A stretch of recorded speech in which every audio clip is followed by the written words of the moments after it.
الفاتحة.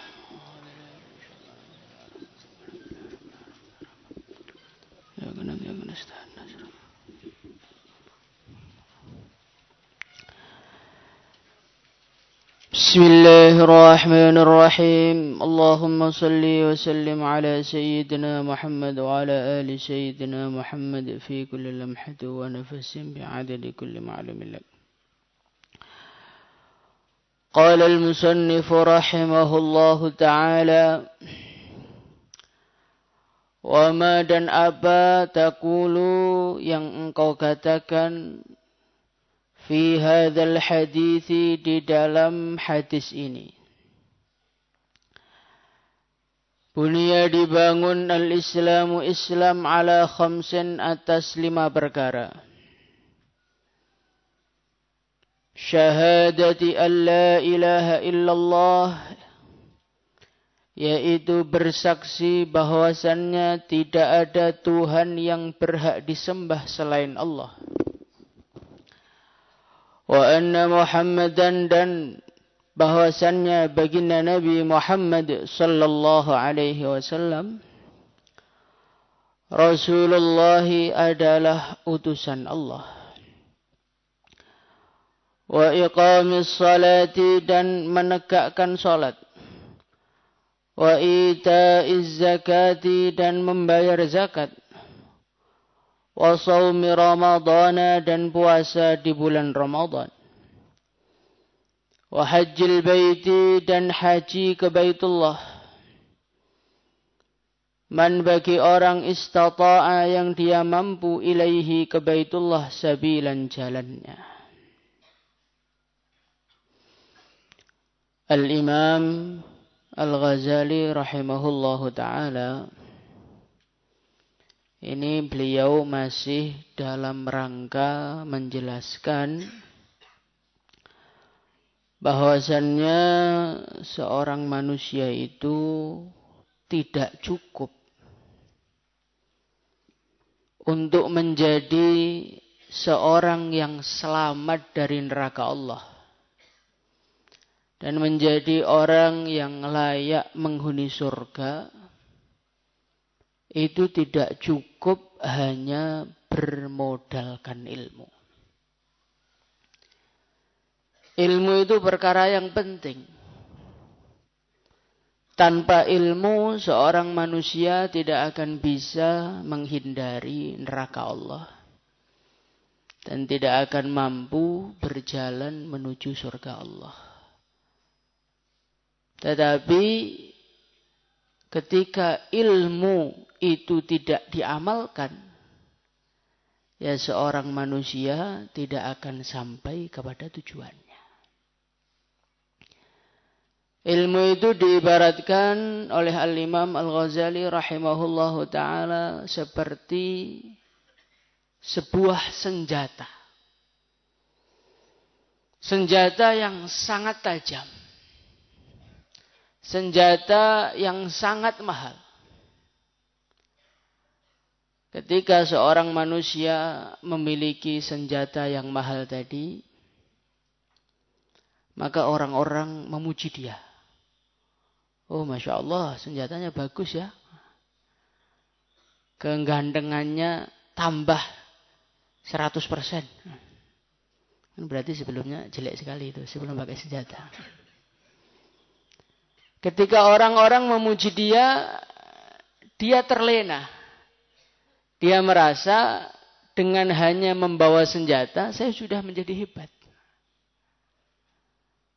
Tapi ternyata ketika senjata itu tidak digunakan, ya dia tidak mendapatkan manfaat apapun dari senjata itu, kecuali hanya pujian saja.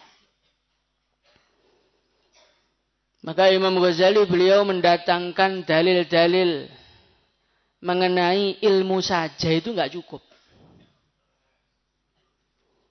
Dalilnya Wa alaysa lil insani illa ma sa'a.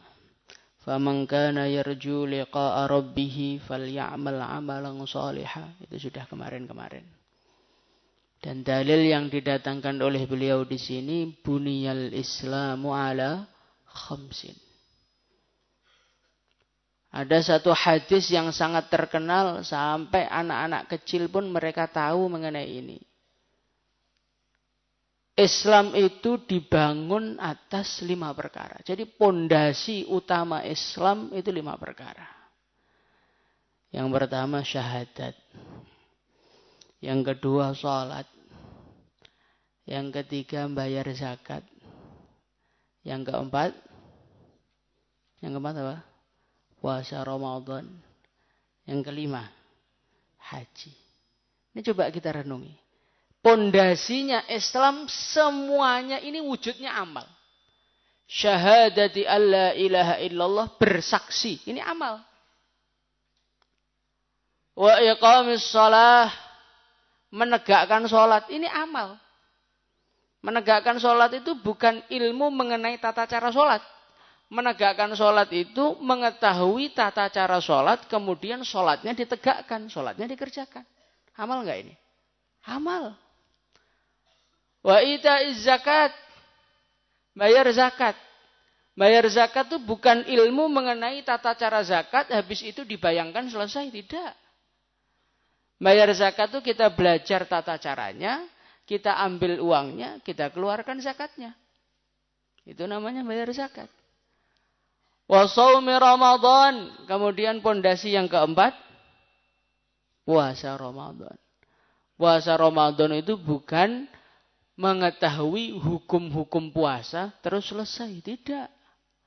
Puasa Ramadan, belajar tata cara puasa, kemudian sebelum fajar shadiq terbit, dia sudah mulai menahan diri dari makan, menahan diri dari minum, mulai fajar shadiq terbit sampai tenggelamnya matahari. Amal lagi. Wa hajjil baiti, haji ke Baitullah. Haji ke Baitullah itu bukan buka Fathul Mu'in, tata cara haji tahu selesai, tidak. Belajar Fathul Mu'in, belajar Fathul Qorib, tata cara haji bagaimana, yang diputari mana, mikotnya dari mana, cara pakai kain ihram bagaimana. Setelah tahu semua, duitnya dikeluarkan, beli tiket pesawat, berangkat haji. Amal enggak itu? Amal. Jadi sampai pondasi utamanya Islam itu amal. Kemudian kita merasa bimujarradil ilm, hanya dengan ilmu saja selamat, itu argumentasi dari mana? Yang ngajari itu siapa? Yang mengajari Anda hanya dengan bisa ngomong itu masuk surga, itu yang ngajari siapa? Hanya dengan pamer ilmu masuk surga, itu yang ngajari siapa? Di dalam Islam nggak ada keterangan seperti itu. Maka dari itu, setelah kita belajar, bukan dibanggakan, tapi diamalkan. InsyaAllah. Wal imanu, dan iman. Kemudian beliau menjelaskan mengenai iman. Wal imanu, dan iman. Qaulun adalah ucapan. Bil lisani, dengan lisan. Wa tasdiqun, dan membenarkan, bil jinani atau bil janani, sama saja. Bil jinani, dengan hati. Wa amalun, dan amal, bil arkani, dengan anggota badan. Sampai iman. Iman itu apa tuh iman? Iman itu mulutnya menyatakan saya beriman, hatinya membenarkan ucapannya, anggota badannya berbuat sesuai dengan keyakinannya. Itulah namanya iman. Kalau orang itu di dalam hatinya percaya saja, kemudian mulutnya tidak mengatakan, maka ini secara hukum dunia dia belum dikatakan orang Islam. Ini ada orang yakin Allah itu Tuhan. Ada orang yakin baginda Nabi Muhammad Shallallahu Alaihi Wasallam itu adalah seorang nabi, seorang rasul, khatimul anbiya wal mursalin. Dia yakin, tapi mulutnya tidak menyatakan asyhadu an la ilaha illallah wa asyhadu anna Muhammadar Rasulullah. Hukum dunia Islam apa tidak? Tidak, belum dikatakan Islam. Jadi sampai urusan iman, urusan paling inti pun ini mulutnya harus beramal. Hatinya harus membenarkan. Hati membenarkan itu amalul qalb, itu amal juga. Bahkan sampai iman itu pun amal. Maka Al-Imam Al-Bukhari rahimahullah ta'ala, beliau mengatakan al-imanu huwal amal. Iman itu amal itu. Maka orang itu kok enggak mau amal itu, wis toh, enggak dapat dalil itu enggak dapat. Wa dalilul a'mal, dalil mengenai amal-amal atau pentingnya amal, aktsaru lebih banyak min ayyukhsa dari untuk dihitung. Maksudnya Al-Imam Al-Ghazali rahimahullah ta'ala beliau menyatakan bahwasannya dalilnya pentingnya amal itu tidak terhitung. Wa ingkana, nanti kalau ada orang yang masih mau beralasan lagi, jawab sama Imam Ghazali. Wa ingkana, walaupun ada al-abdu seorang hamba ya belughu dia sampai al-jannata surga. Bifadlillahi dengan anugerah Allah Ta'ala wa karomihi dan kedermawanan Allah. Tetapi ba'da ayyasta'idda, semua itu terjadi setelah dia menyiapkan dirinya bita'atihi dengan taat kepada Allah. Wa ibadatihi dan ibadah kepada Allah. Karena apa? Li'anna rahmatallahi qaribum minal muhsinin. Karena sesungguhnya rahmatnya Allah qaribun dekat minal muhsinina dari orang-orang yang berbuat baik. Berbuat baik itu amal apa tidak? Amal. Jadi ada satu riwayat dari Rasulullah sallallahu alaihi wasallam, la yadkhula ahadukum al-jannata bi'amalihi. Wala anta ya Rasulullah wala ana illa ayyataghammadani Allahu birahmatihi. Baginda Nabi Muhammad sallallahu alaihi wasallam beliau bersabda, tidak ada seorang pun yang masuk surga dengan amalnya. Engkau juga ya Rasulullah? Iya, saya juga tidak masuk surga dengan amalku. Illa ayyataghammadani Allahu birahmatih. Saya masuk surga ini karena diliputi oleh rahmatnya Allah. Jadi tidak ada seorang pun manusia yang masuk surga dengan amalnya. Tapi masuk surga dengan rahmatnya Allah. Nah, orang-orang yang tidak mau amal menggunakan hadis ini untuk meninggalkan amal. Untuk apa, Pak? Amal-amal. Kan sudah jelas dari Nabi. Masuk surga itu rahmatnya Allah. Walaupun saya nggak pernah sholat di masjid. Walaupun saya nggak pernah puasa. Allah pengen saya masuk surga, ya masuk-masuk saja. Kemudian orang tadi itu ngomongnya sama Imam Ghazali. Salahnya di sini. Maka dijawab sama Imam Ghazali. Naam, lakin ba'da ayyasta'idda bi ta'atihi wa ibadatihi. Memang orang masuk surga itu dengan rahmatnya Allah. Tetapi kalian harus ingat, enggak ada di dalam Al-Qur'an inna rahmatallahi qaribun min tarikil amal, itu enggak ada. Sesungguhnya rahmatnya Allah dekat dengan orang yang enggak amal, itu di Quran enggak ada. Yang ada inna rahmatallahi qaribum minal muhsinin. Memang masuk surga itu karena rahmatnya Allah. Tetapi rahmatnya Allah itu biasanya datangnya sama orang yang amal.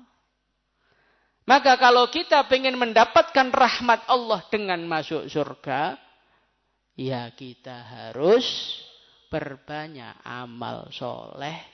Nanti kalau kita amal soleh, rahmatnya mendekat. Kalau rahmatnya mendekat, barulah ya masuk surga. Semoga kita ahli surga semuanya. Walau kila. Nah, sekalian saya bahas sedikit. Walau kila, kalau dikatakan lagi. Aidan juga. Ya belughu, orang itu akan sampai surga bimujarrodil iman, modal iman saja. Kulna, maka kita mengatakan, naam, ya betul. Iman tok itu masuk surga kok. Nanti dalam satu hadis Rasulullah SAW beliau bersabda, akhriju minan nar man kana fi qalbihi mithqalu dzarrah min iman, mithqalu dzarrah min khair. Keluarkan dari neraka orang-orang yang di dalam hatinya ada imannya walaupun sebiji dzarrah, kecil, enggak pernah amal, ngerokok terus, maksiat terus, pacaran terus, maling terus, enggak pernah sholat, enggak pernah bayar zakat, malah makan uang zakat padahal enggak berhak. Itu modal iman tok. Nanti masuk surga juga suatu saat.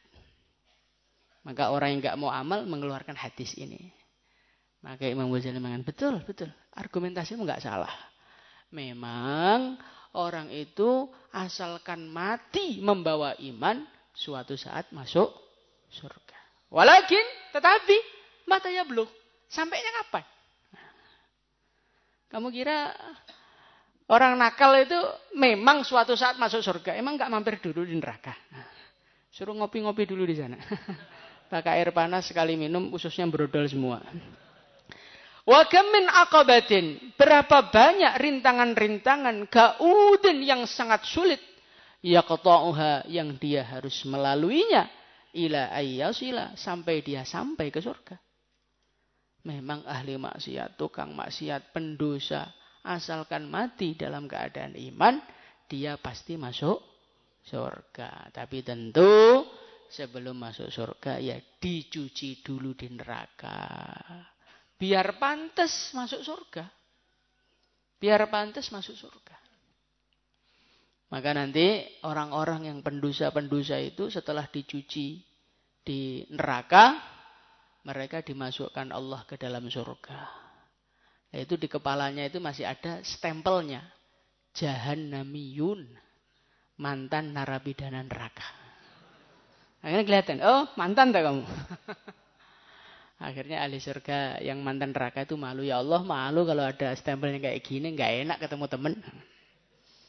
Akhirnya sama Allah dihilangkan sehingga di surga itu gak kelihatan mana yang mantan, mana yang asli masuk surga. Ya memang orang yang modal iman tok mati dalam keadaan iman akhirnya masuk surga. Tapi siap ngantri dulu di neraka apa tidak? Yang mondok 10 tahun aja udah mau pengen lari terus. Apalagi suruh antri di neraka yang sehari seperti 1000 tahun dunia. Kemudian tambahi lagi fa'awwalu tilkal aqabat, dan rintangan pertama aqabatul imani adalah rintangan iman. Wa annahu, dan bahwasanya dia hal yaslamu, apakah dia selamat min salbil iman, dari terlepasnya iman, amla, atau tidak. Wa idza wasala, kalau dia sampai, artinya mati dalam keadaan iman, hal yakunu, bukankah dia khaiban, orang yang gagal, muflisan, dan orang yang bangkrut. Jadi memang orang yang mati dalam keadaan iman, walaupun enggak punya amal, suatu saat masuk surga. Tapi orang seperti ini ada beberapa hal yang perlu kita renungi. Yang pertama, memang dia akan masuk surga. Antrinya masuk surga, mampir dulu di neraka. Kemudian yang kedua, orang itu kalau modal iman saja, enggak melakukan amal apapun, dia yakin sampai mati imannya masih nempel. Karena iman itu diibaratkan seperti pohon. Wa mathalu kalimatin thayyibatin kasyajaratin thayyibah. Jadi iman itu diibaratkan seperti pohon. Kalau kita punya pohon, kita sirami, kita pupuk, kita pagar, maka akhirnya apa? Akhirnya pohon itu tumbuh kuat. Ketika pohon itu kuat, diterpa angin, aman. Ada banjir, yang nggak terlepas akarnya. Tapi kalau pohon itu nggak pernah disirami, nggak pernah dipupuk, nggak pernah dipagar. Memang pohon itu tidak langsung mati, tapi menjadi pohon yang lemah. Pohon itu kalau lemah, tiup angin dikit, lepas. Nah, begitu juga iman. Iman itu seperti pohon, amal soleh itu pupuknya. Amal soleh itu penjagaan terhadap iman itu amal soleh. Maka antum rasakan, coba. Antum iman kepada Allah, tapi coba sholat 5 waktu istiqomah di kamar. Setelah itu ganti sholat 5 waktu istiqomah di masjid. Rasanya beda nggak? Beda. Rasanya menjadi semakin cinta kepada Allah. Amal agama menjadi semakin semangat. Karena dipupuk. Nanti tambah lagi, ngaji melek dengan ngaji tidur. Wah, itu rasa imannya udah beda. Orang yang mutolaah sungguh-sungguh, dengan orang mutolaahnya sambil bawa jajan di masjid, kotorannya nggak dibuang. Nah, itu rasa imannya beda. Rasa imannya beda. Santri yang di pondok nggak pakai HP sama sekali, dengan yang pegang HP terus, itu rasanya iman beda. Kekuatannya itu beda. Karena memang bangsanya HP dan lain sebagainya itu racun untuk pohon. Akhirnya pohonnya lemes. Sholat, zikir, ngaji, istighosah. Itu adalah pupuknya. Nah kalau kita ini punya pohon nggak pernah dipupuk, yakin sampai akhir hayat pohon iman itu masih hidup. Kebanyakan orang, na'udzubillah, ketika dia maksiat terus, imannya nggak dijaga, sebelum mati, imannya mati duluan, na'udzubillah. Itu ceritanya seorang muadzin, Masya Allah, 25 tahun azan. Tapi dia memiliki amalan yang ngerusak imannya, istiqomah. Apa itu? Ngintip betisnya wanita. Nggak sempat diistighfari, maka 25 tahun dosanya numpuk, akhirnya sebelum mati dia nggak selamat imannya. Angkartu bima fih, dia mengingkari isi Al-Quran terus mati, na'udzubillah. Jadi orang itu kalau mau mengandalkan iman, ya kalau selamat. Lah kalau matinya imannya lepas duluan gimana? Wa idza wasala, tambah lagi sama Imam Ghazali. Kalau memang dia mati dalam keadaan iman. Mati dalam keadaan iman. Walaupun enggak amal sama sekali. Yakunu khaiban muflisa. Nanti sampai sana enggak punya bekal. Lah orang itu kalau enggak punya bekal, ngenes. Tahu ngenes enggak? Idza lam tarhal bizadim minat tuqa walaqaita ba'dal mauti man qad tazawwada nadimta alla takuna kamithlihim wa annaka lam tursid kama kana arsada. Orang kalau cuma bekalnya iman tok, enggak punya amal, enggak punya zikir, enggak punya sholat, nanti sampai akhirat teman-temannya bawa pahala ngaji, bawa pahala sholat, bawa pahala dakwah 1 tahun, bawa pahala taklim kamar, bawa pahala naskil orang, khurud fisabilillah, bawa pahala istighosah melek terus. Itu nanti nadim ta'alla takuna kamithlihim. Sampai sana kita menyesal. Ngapain ya dulu di pondok gak kayak dia? Ngapain ya dulu istighosah saya tidur? Ngapain ya ketika saya tidur di masjid dibangunkan kok malah pindah ke kamar? Masya Allah. Yang di kamar digerakkan ke masjid, yang tidur ke masjid malah kembali ke kamar. Umat akhir zaman. Nadim ta'alla takuna kamithlihim. Maka menyesal kenapa enggak seperti mereka. Wa annaka lam tursid kama kana arsoda. Ya tentu surga ekonomi sama surga eksekutif ya beda. Surganya orang yang modalnya cuman iman saja, dengan surganya orang yang iman dan amal tentu beda. Bahkan sama-sama amalnya beda, sholatnya, rokaatnya, jumlahnya beda. Beda di akhirat. Orang yang surganya orang yang setiap masuk kelas tepat 5 waktu, tepat 6:30. Dengan orang yang masuk kelas 6:30 terlambat 1 detik. Surganya beda. Surganya beda. Itu 1 detik lah kalau 10 menit. Nah, kalau datangnya pas gurunya mau pulang. Masya Allah. Yaqulu wa qala al-Hasan al-Basri yaqulu Allah Ta'ala li ibadihi kepada hamba-hambanya yaumal qiyamah udkhulu masuklah kalian semua ya ibadi wahai hamba-hambaku al-jannata surga birahmati dengan rahmatku wa qatasimuha dan bagilah surga itu bi'amalikum dengan amal-amal kalian. Jadi ya tingkatan-tingkatan surga itu nanti ya tergantung amalnya. Yang sholatnya 1000 rakaat punya derajat sendiri. Yang sholatnya 1001 rakaat ya lebih tinggi lagi. Yang zikirnya Allah Allah sekali ya ada nilainya. Nanti Allah Allah 2 kali ya lebih tinggi lagi. Allah Allah 1000 kali, 1 juta kali ya beda. Nah, orang baca subhanallah saja loh ditanamkan 1 pohon di surga. Nah, kalau subhanallahnya itu 33 kali, alhamdulillahnya 33 setiap habis sholat, pohonnya udah berapa itu? Nah, terus yang wiritan malah pura-pura kejeding itu ya nggak punya pohon nanti surganya. Gimana coba? Maka dari itu, bagaimana kita ini usaha menyempurnakan amal. Insyaallah ya. Bukan sekedar menyempurnakan amal, tetapi juga meninggalkan kemaksiatan-kemaksiatan. Karena kemaksiatan-kemaksiatan itu juga kelak mengurangi nikmat surga. Nanti di surga itu ada fasilitas musik yang sangat-sangat istimewa. Itu khusus untuk surganya orang yang nggak pernah dengarkan musik di dunia. Jadi orang-orang yang suka dengarkan musik itu kalaulah dia masuk surga, surganya sepi gitu. Kayak yang suara nih. Maka dari itu mari kita usaha tinggalkan kemaksiatan, sempurnakan amal biar surganya maksimal. Insyaallah. Al-Fatihah.